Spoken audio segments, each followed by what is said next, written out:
Hey everybody, this is Lewis Speaks 2020, and today I want to talk about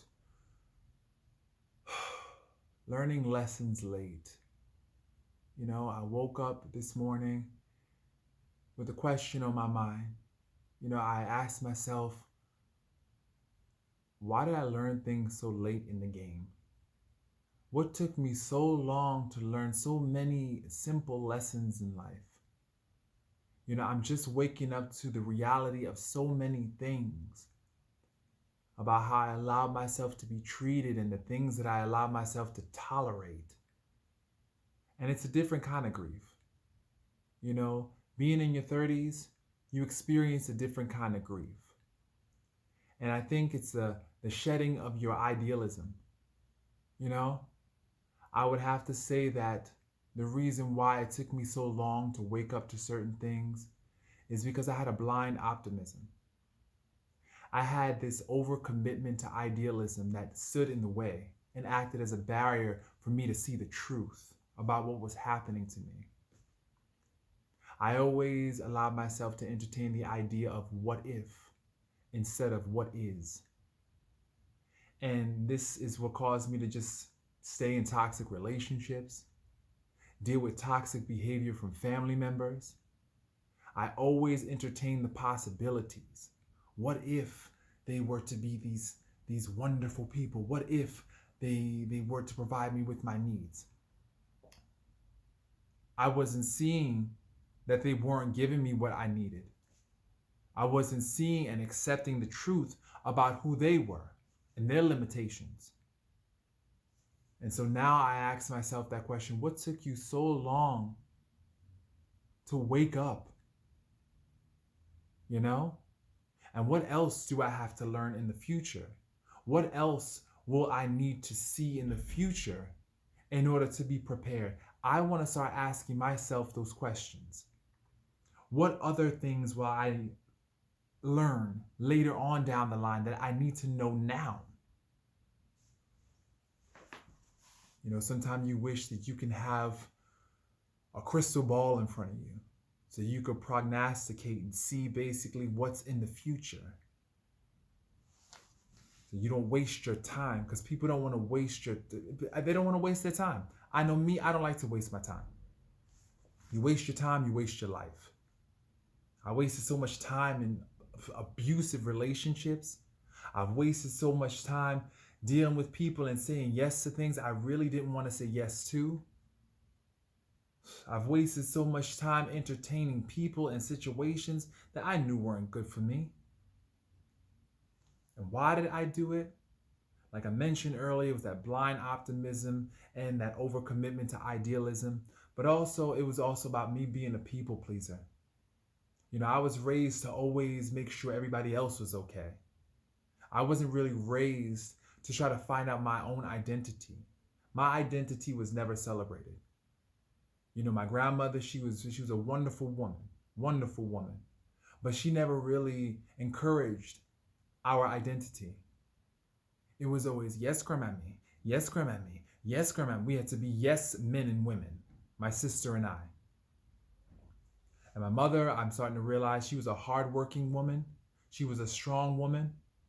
At the same time, she didn't really encourage our identity either. She didn't encourage us in terms of like what we wanted. We were always told to be what everybody else wanted. Try to find hobbies and interests that other people were in and base our needs on those hobbies and interests in order to connect with people. We were never really told and encouraged to love ourselves and find out our true identity and what we wanted. We were always her narcissistic supply source, always under her thumb.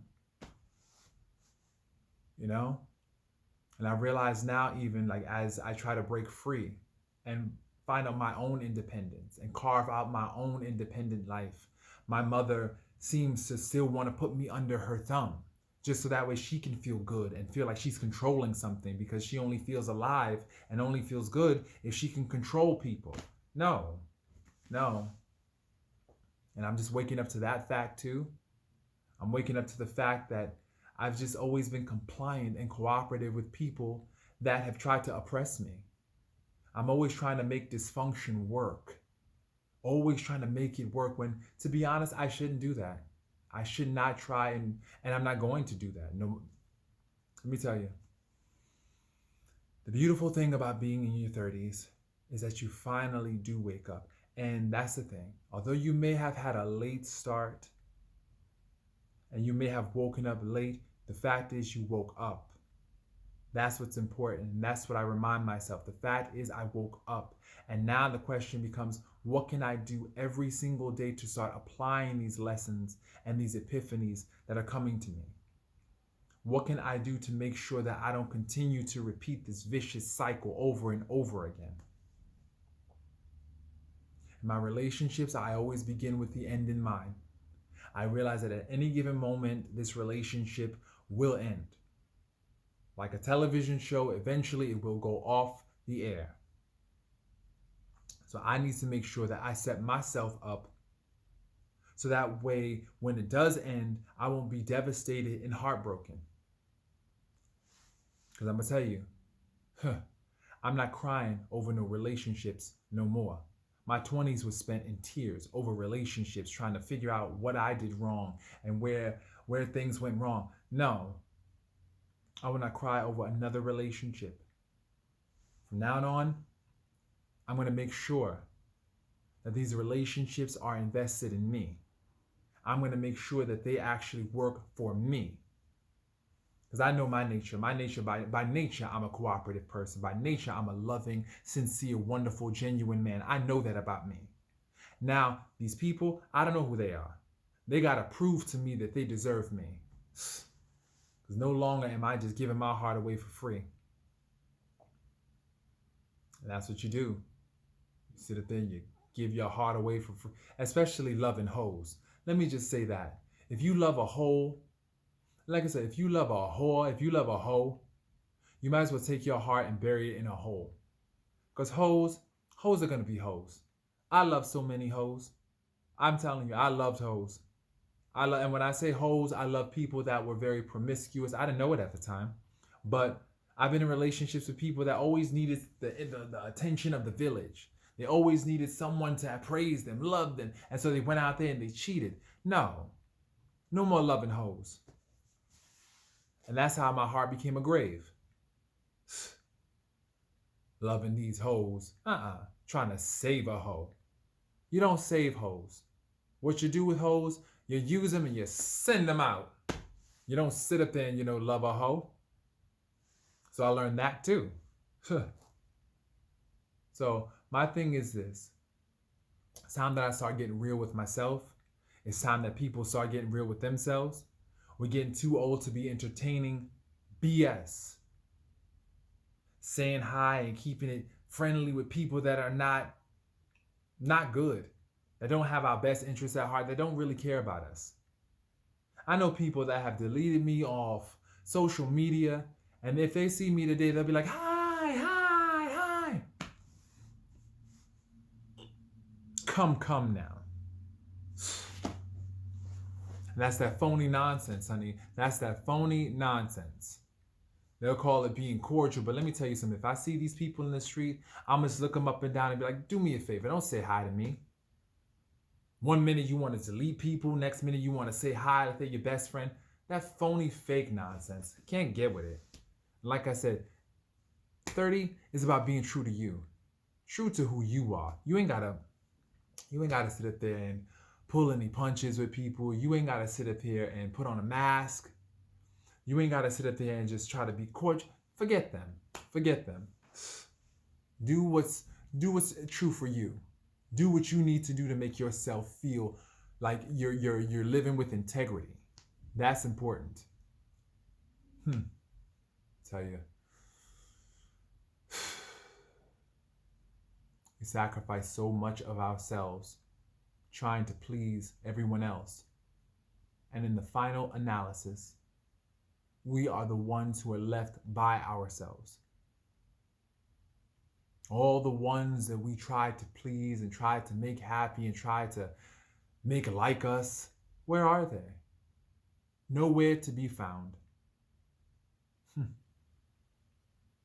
You get mad with yourself sometimes, and this is where the grief happens because you feel like you wasted so much of your life and so much of your time trying to please everybody else when that time could have been spent really getting to know yourself, really getting to love on and be with yourself. And that's why sometimes you experience those feelings of grief, but you can't turn back the hands of time. All you can do is focus on today. What can I do today to reclaim my time? What can I do today? For one, I will not spend another minute entertaining falsehoods, entertaining false relationships. No. I will make sure that I'm going to put myself first. First.